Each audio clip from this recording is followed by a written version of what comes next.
What happens when you get into debt? Get out now. Come back, police officer. What's me? You calm down. And you can't, I haven't got any money. or won't, pay it back. Get off on my property. In this series, we meet the people who are losing their homes. Hello, would you like to open the door, please? 24 hours. Find somewhere else to go. Their cars. Can you pay this yes or no? I can't go with me now. I'm not going to take your cars off. And their possessions. Can't afford to pay the rent, but £700 telly. We meet the people who are owed money. Just got taken advantage of, big time. And the people whose job it is to collect it. I don't want to touch that. Don't panic. Because when you can't pay, they'll take it away.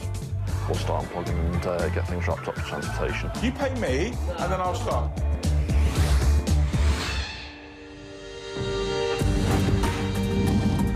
New figures released today show that the number of landlords going to court to repossess their property has reached a record high.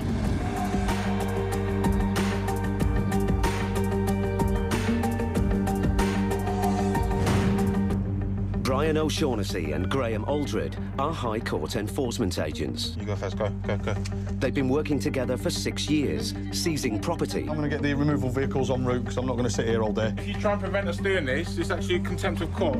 Collecting rent arrears. I need it paying today. You need to get another 600. And demanding payment on debts. We will not leave here until we get payment or assets possibly be removed. It does take a certain type of person to become an enforcement agent. You've basically got to switch off in this job. There's a lot of emotions run through every job you go to. Every job is different. Okay, what have we got now, mate? It's 8 a.m. Brian and Graham are on their way to an eviction in Earlsfield, London. Most such jobs are routine, but today will not be one of them. Repossession, yeah? A writ of repossession, yeah. Acting on information they've received, the police have been called in case trouble arises. They're meeting them at the property. If we have information that a debtor or a debtor's partner is violent, then yeah, obviously we're going to approach that job a bit more cautiously than what we would do. Don't get me wrong, we approach every job cautious anyway, because like I say, you don't know what's behind that door when it opens. The tenants occupy the top floor flat.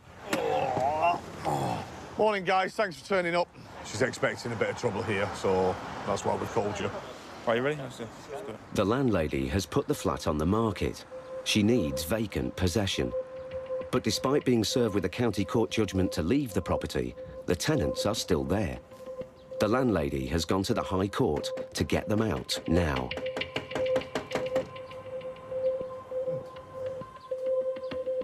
Hello?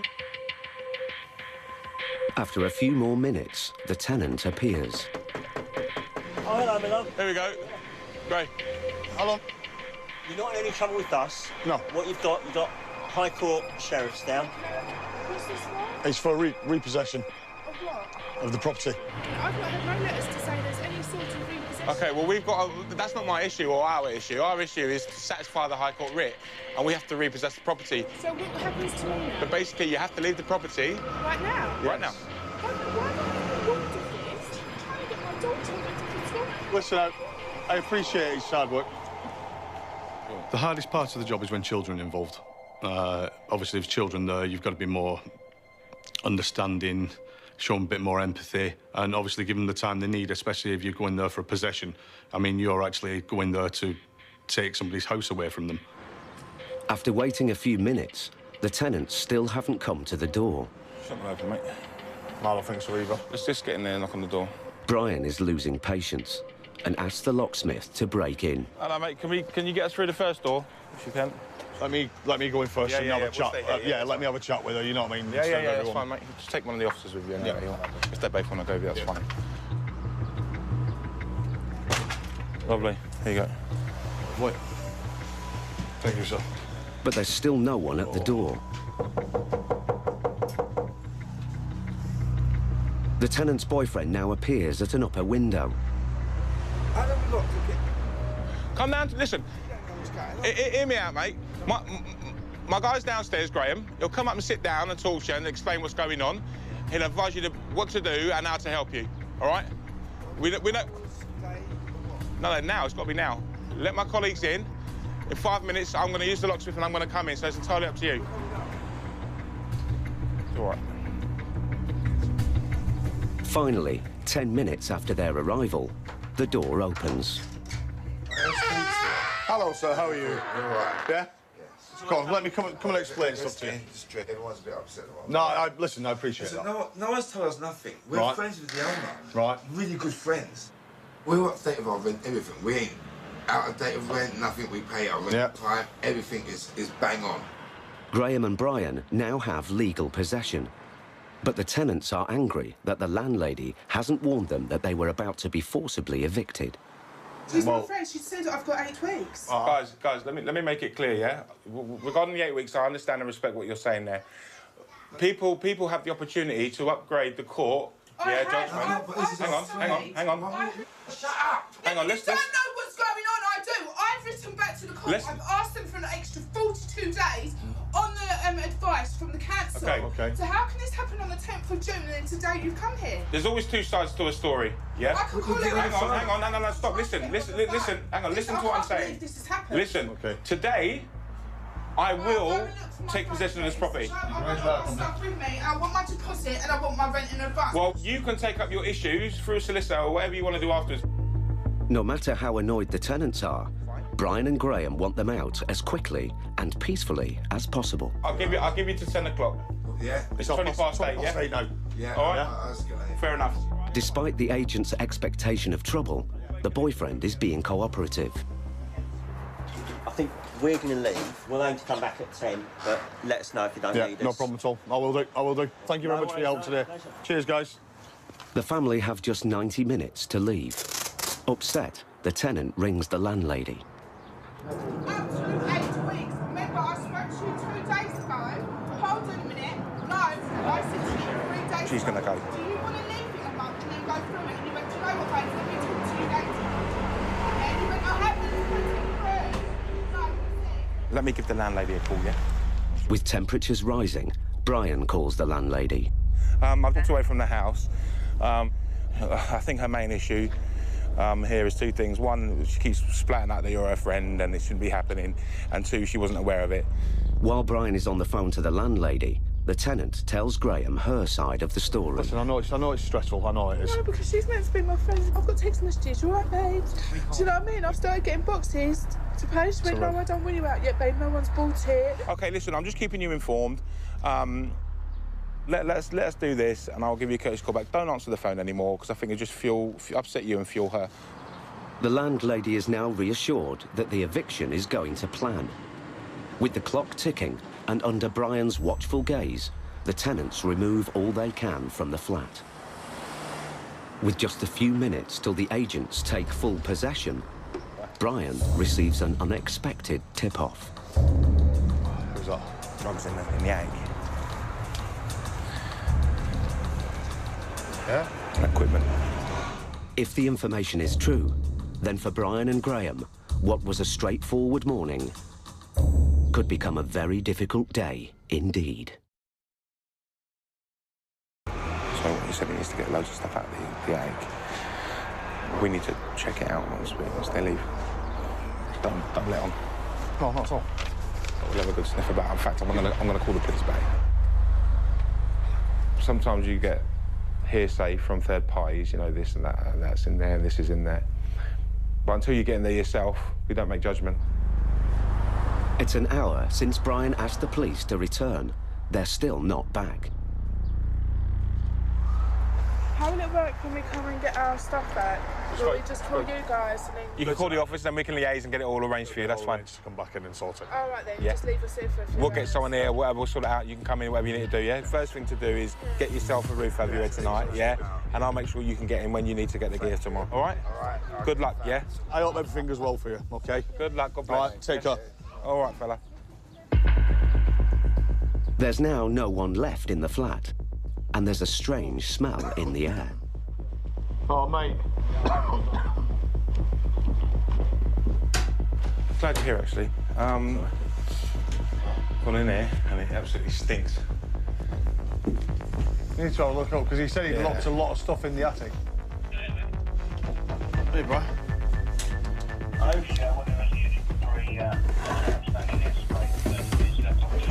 If there was anything. mean, is there anything actually in there? Not really, mate, no. Fine, we'll leave it open. With the attic clear, Brian and Graham search the rest of the flat and find nothing. It might be. Might have had a joint. Might have had a joint before they went. Might be right. Well, no, thanks for coming back, checking. That's it, we're done, that's it, yeah? All right, boys. See you later, guys. Thanks a lot. God bless. Where? Oh.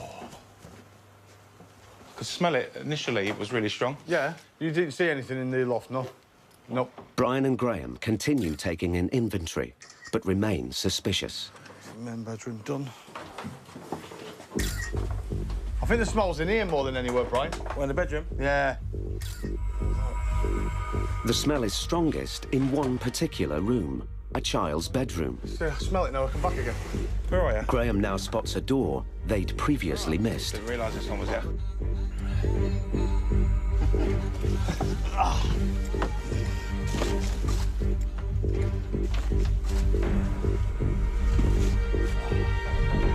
Yeah, here it is. What is it? Hydroponics. How much gear? There's a black room here. Any gear in there? One's empty. Hang on. Oh, it's got two. Yeah, one's growing. Right, let's call them back then. When we find drugs, it's more of a hindrance to us because once we found them drugs, we then got to inform the police. So when we feel the job's over with, it's not because we've then got to wait for the police, obviously wait for the crime scene people to get there.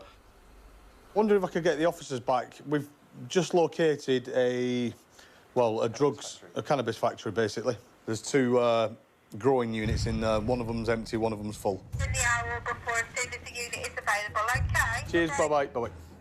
Fancy doing something like that, yeah, and then having repossession notices and threatening of eviction and all sorts, and then it just doesn't make sense. Stupid, isn't it? Considering what he had there, I thought he was very calm and collected. As well, He was quite well hidden. Fight. There you go, I didn't even notice it. Yeah. You can see it now. Now I know what I'm looking for. And they've actually used the kids' stuff as well. To hide it, yeah. For the third time in the morning, the police show up. I knew I could smell something here. Mate, bring your torch. I've been in just to have a quick look, and that's when I noticed the two. There's one tent at the front, which is empty, and then there's one behind it that's full with all the stuff still in there. You think you might have taken? You think you might have disrupted the first one? I think he's emptied the first one and taken it all with him. Right, if you want to update sport, let's get to know. We'll set up a scene and we'll get forensics down. Who does that in the kids' bedroom? This is what I'm saying. With the property now a crime scene, it's case closed for Brian and Graham. Thank you very much. Take care, guys. Bye. Bye-bye now. But before the agents can leave, there's one last development. We were just about to pull away. The female officer's popped out, and she's just informed us that they've located the individuals that were evicted today, and they've been arrested. So, job well done.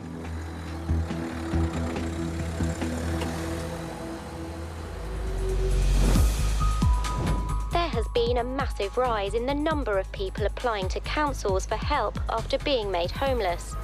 Latest figures show an increase of 26% over the last 3 years.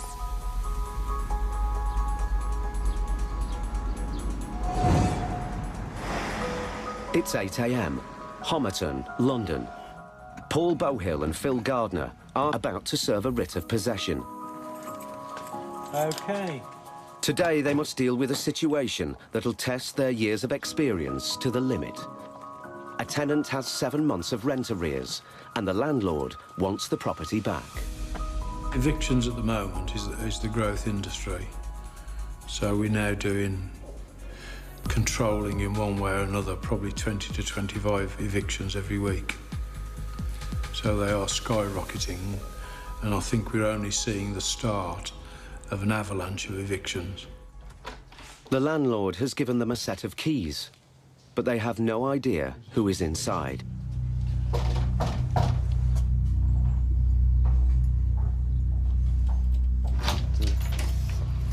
Hello? Is there anybody in? Hello? Hello?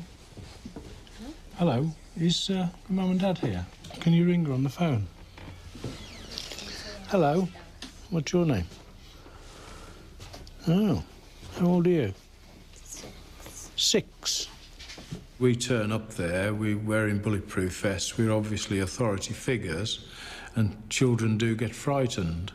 Is Mum at work or is she out shopping? I don't know. I was sleeping. Were you? We do actually make an effort to befriend the children just in the first few minutes there. Can I speak to her? Police are here. He wants to speak to you. Hello? Hello? Yeah. My name is Paul Bowhill. I'm a High Court Enforcement Officer. We have a repossession order for this flat.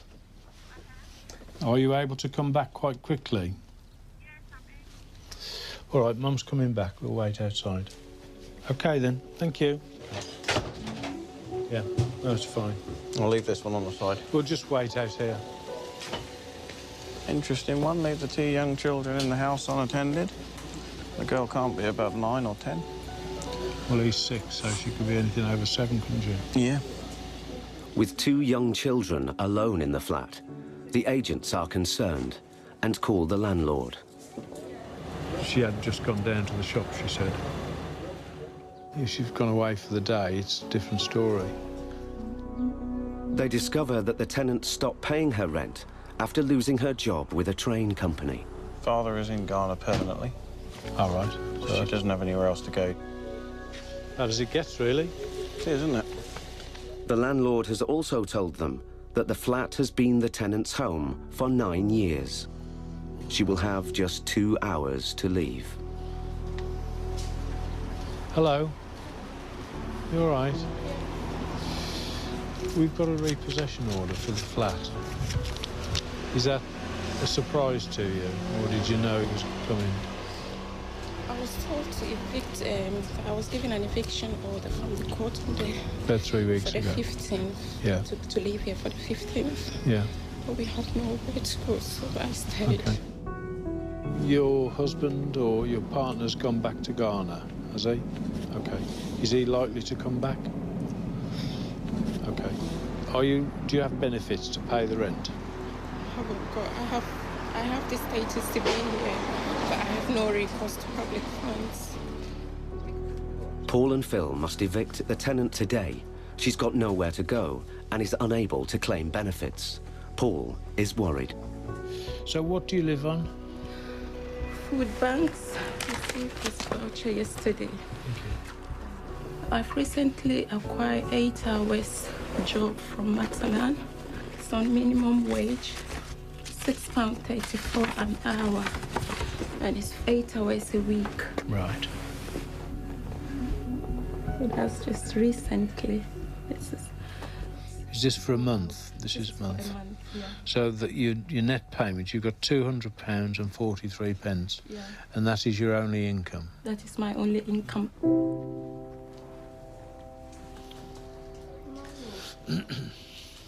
Do you have a social worker? I do have a social worker, yes. Have you got a phone number for her? The tenant has already asked social services for help, but she has been turned down. Thank you. This assessment maintains are not children in need for the purposes of the Children's Act, and that the family is not destitute. The outcome of this decision is that Hackney do not agree to provide support to your children as the matter stands. You've also advised me that you've recently obtained part-time employment. You explain that you are offered 8 hours a week to be paid a minimum wage. Hackney are likely to view even this extremely modest income as further evidence that you have the means to support your children.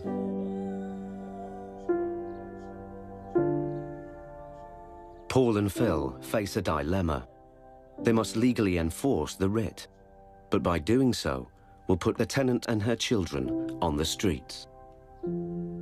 Paul makes an unusual offer.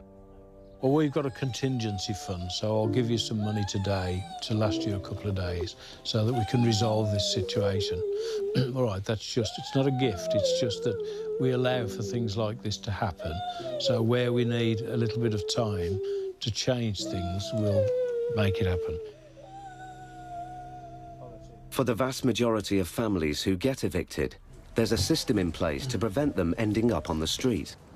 But Paul is increasingly concerned that the tenant and her children may fall through the net. He calls the council's housing solicitor. Every day we go and benefits claimants are claiming thousands of pounds and not paying the rent and so on. And I've walked into a situation here today which surprises and completely mystifies me. It's a really unusual circumstances for me because I'm not moved or touched by anything like this. And I'm not emotional about it. But if she's not entitled to benefits, do we just allow her and her children to wander the street and starve? Exactly. So there's got to be some sort of fallback system. It isn't that she's an immigrant or a refugee and she's not entitled to benefits.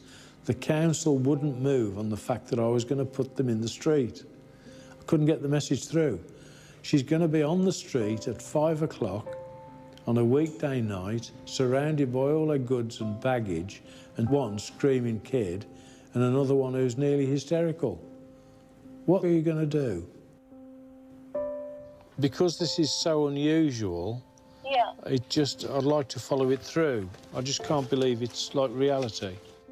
Given the desperate situation, Paul has come to a decision. He'll persuade the landlord to let the tenant stay one more night. But her only hope for the longer term is the council. Now, I've spoken to the solicitor who was dealing with it. We want to take it to the social services now. I'll give you my card. Have you got money on your phone? If you ring me or text me, I will always call you back. So if you get them ready.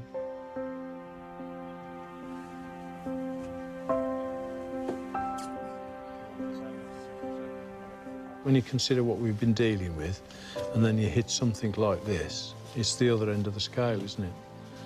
So we've taken exceptional measures. But I'm just trying to make the job run more smoothly.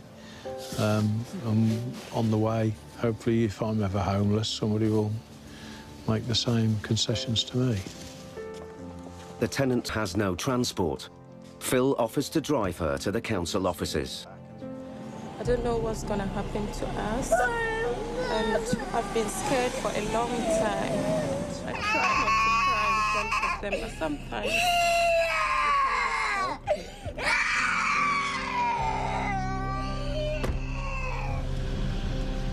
Take care. Tell me everything. Send me a text, and I'll ring you back. I need to know everything that's going on. The tenant must now plead her case at the council offices. If they refuse help, she and her family will be on the streets.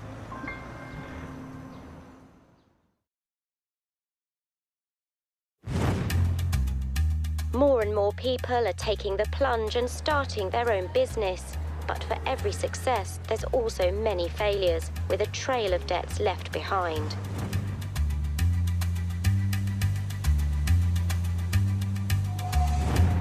High Court enforcement agents Brian O'Shaughnessy and Graham Aldred are back on the road. What have we got next? Commercial rent. They're en route to collect unpaid rent from the tenants of a Polish deli in Ramsgate. We're here for the sum of just under £4,000. Unusually, it's a commercial rent, meaning Brian and Graham only have the power to target business assets, not personal cash or belongings. The key difference between a High Court writ and commercial rent is commercial rent, you don't have to go to court. It doesn't have to go down the court process. The tenants have been running their business for 17 months, but have fallen behind with the rent. The agents have the power to seize stock and equipment if the tenants cannot pay today. Hello. Hi, how are you? I'm okay. Hi, my name is Mr. O'Shaughnessy. I need to speak to Mrs. Monica. Are you Monica? Yes. Hi, Monica. Your landlord sent me down here regarding some rent arrears. Some what? Rent arrears, you're behind in your rent. The landlord does instruct us to come here and speak to you to resolve it, to collect payment. So we're here for an outstanding balance of £3,943.60. Sorry? £3,943.60. Rent arrears and bailiff costs, enforcement agent costs. No, it's something wrong here because we paid everything to him. When did you pay it? Last week. How much did you pay him? Hold on. No problem. Can you just give the office a call? And get hold of the client. So you paid some last week, did you? I need to speak with my husband because he was dealing with him, so I need to know what No problem, no problem. So it's paid last week. Monica claims her husband has paid. Graham calls the landlord to check. Right. OK, we just spoke to the landlord.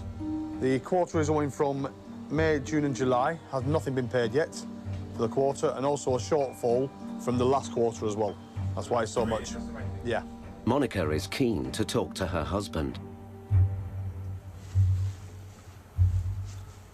Can't get hold of him, though? No, it's all the time the answer machine. Oh. Have you got means to pay it with a company debit card or anything like that? It has to be paid. Yeah, but I don't. That's why I'm calling to him. Right, OK. He can just help you out, OK.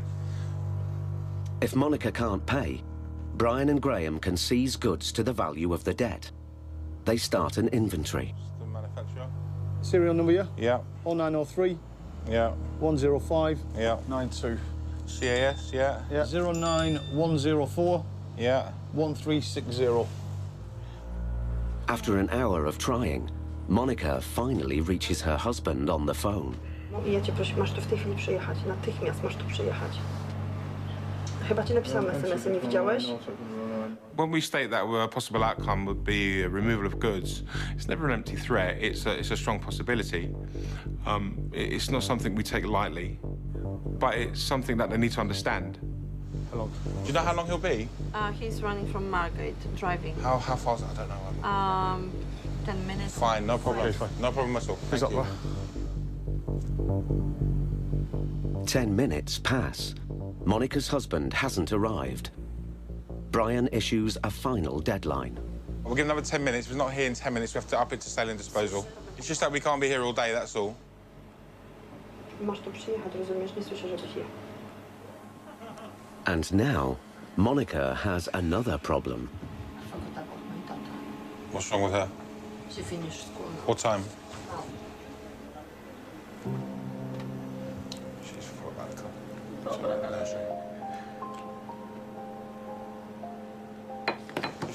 If you want to go and get her, you can go and get her. Do you want to go? We'll wait. Do you want to? Don't be silly. Is your child being picked up? Yeah? Fine. If she's not, you can go. We'll wait for you. Okay? All right? No. It's okay. Don't be sorry. It's understandable. You're not the first, and you won't be the last to do that. Hello. A few minutes later, Graham gets some news from the office, and Monica's husband finally arrives. Hello. How you doing? Brian has some good news. My office have just called me, OK? The landlord's given you 2 weeks to pay him direct, yeah? Yes. But the bad news is, Monica and her husband must pay something now. How much? What was it? 706 plus VAT. How much? £706 plus VAT. Plus VAT. And then you've got 2 weeks to pay the landlord the debt that you owe him. If Monica and her husband can't make this part payment on the debt, they could still lose their stock. We can take card payments, no problem at all. As well as emptying the till, Monica tries to make payment by any means she can. So how much on card? 720. Decline. Oh, sure, Okay. fine. Should we try 650? Yeah. Yeah?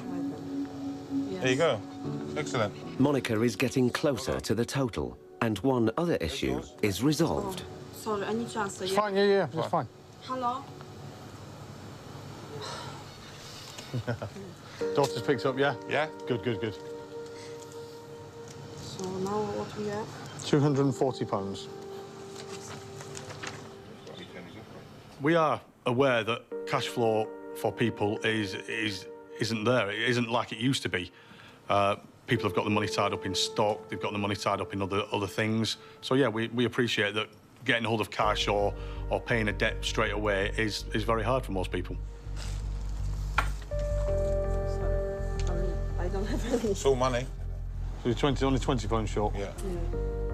The tenants still come up short.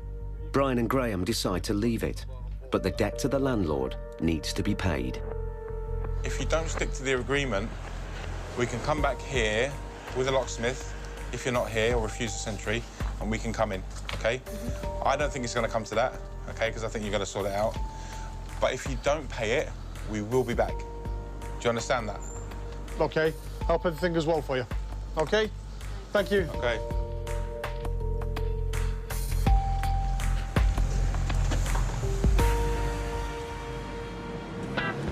Latest government figures reveal that between 2012 and 2013, 53,000 employees made claims against employers for unauthorised deductions from their wages.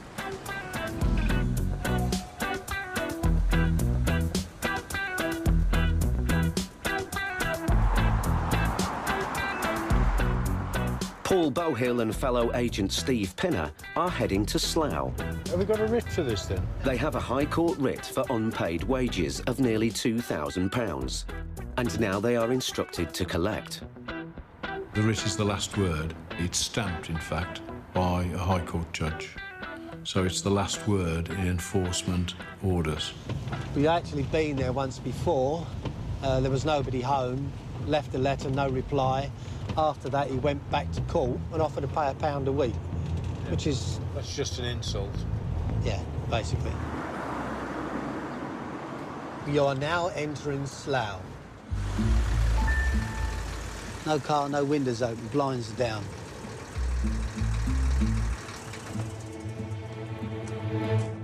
This is the second time Paul and Steve have attempted to serve the writ. It's the official knock.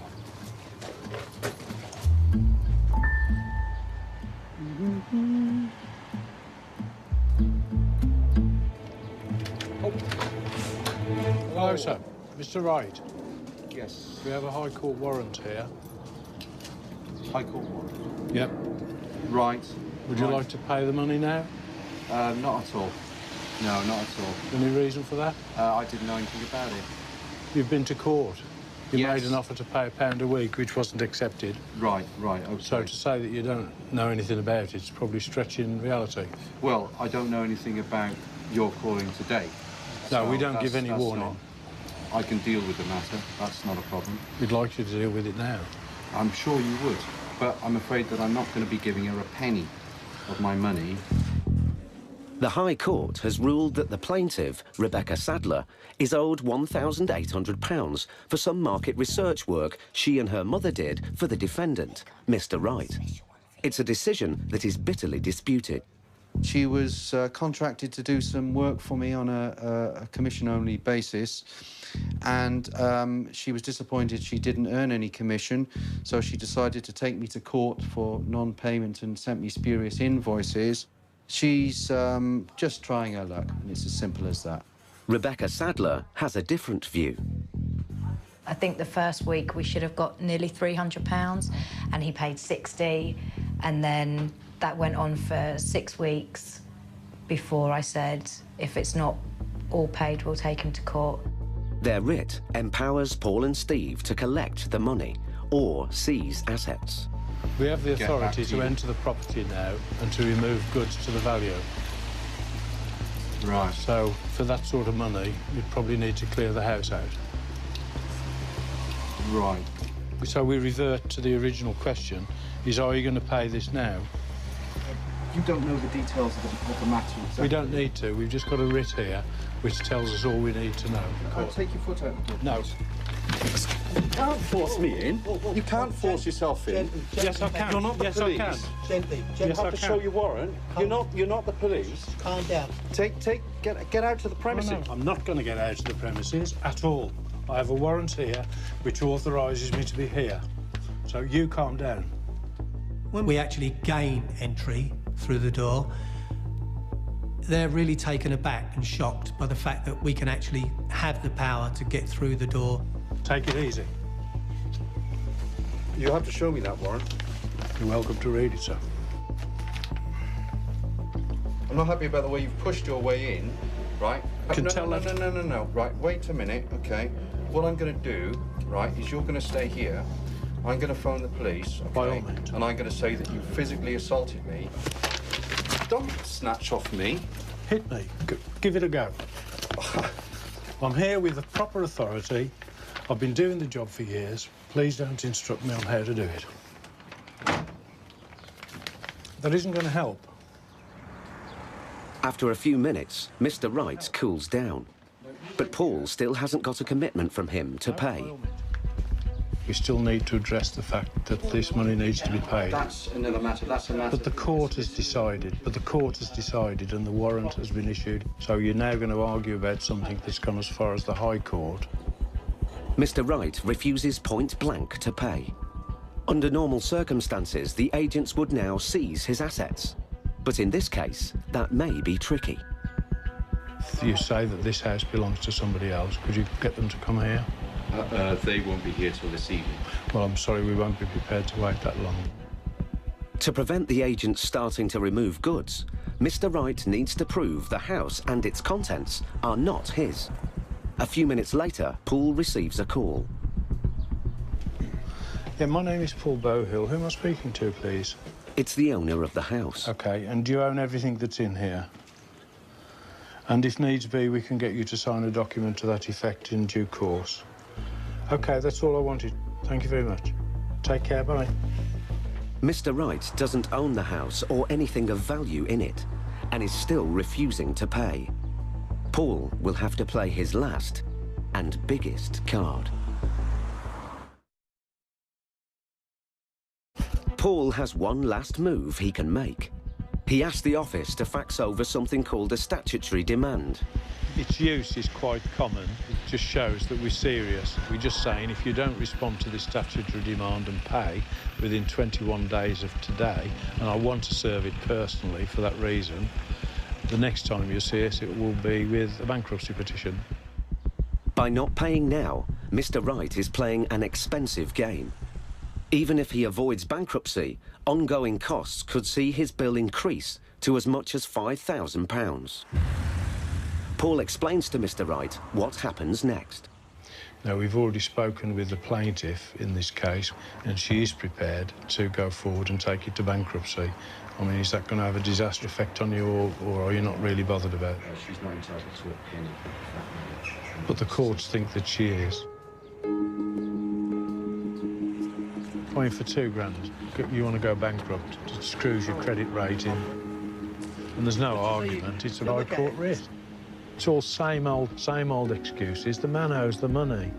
It's been to court twice. He still owes the money, but he's not going to pay it. Well, go bankrupt then.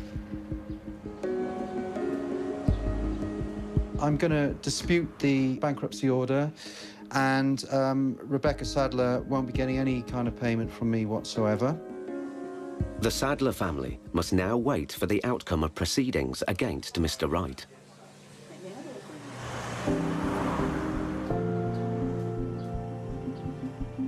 It's 8 a.m. in Homerton, London. The tenant and her 2 children are being evicted from their home of 9 years. Paul Bowhill negotiated an extra night in the flat for her, but this morning she must leave. She spent several hours yesterday asking the council to rehouse her.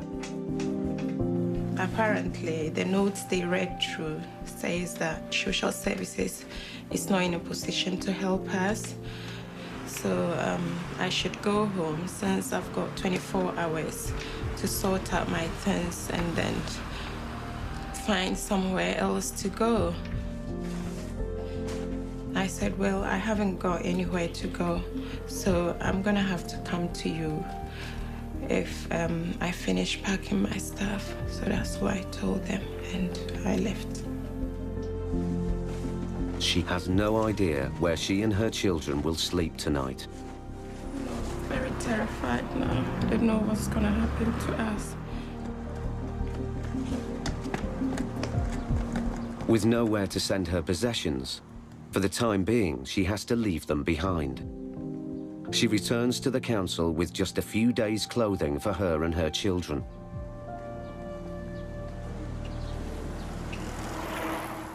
2 hours later, Paul and Phil arrive to change the locks. So we've got to replace the front door lock. Yep, I got it. But what I'd like to do is have a look inside first. Yep. So if I go and have a look, we've got a girl who's got a permit to work in this country, well educated, a very dignified lady, worked for 8 years, paid the rent, lost her job because of circumstances beyond her control, keeping her kids on 50 quid a week since. There's no luxury food in there, is there? On the basis of what we see here, she's not going to come back tonight.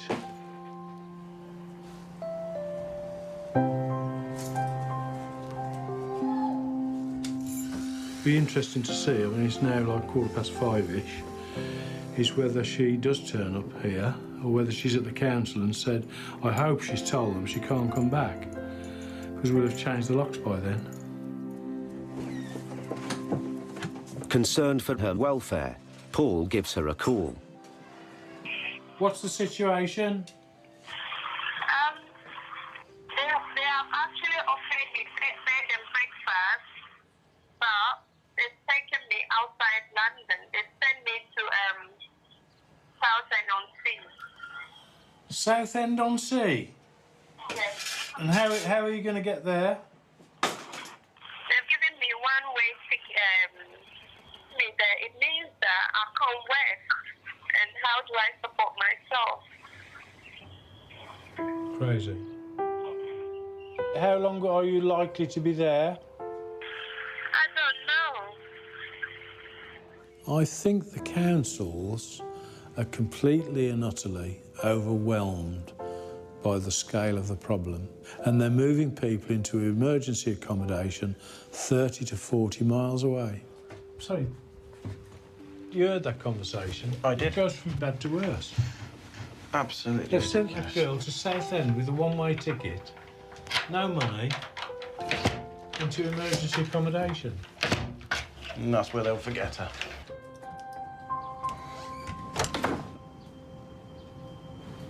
She needs somebody who will take up her cause. If I was retired, I'd do that. Unfortunately, I'm working 60 hours a week and I'm not retired. Well, that's a lie, 59 hours, but there you go. I don't quite know where we go from here. This is one occasion when I will actually say I am absolutely speechless.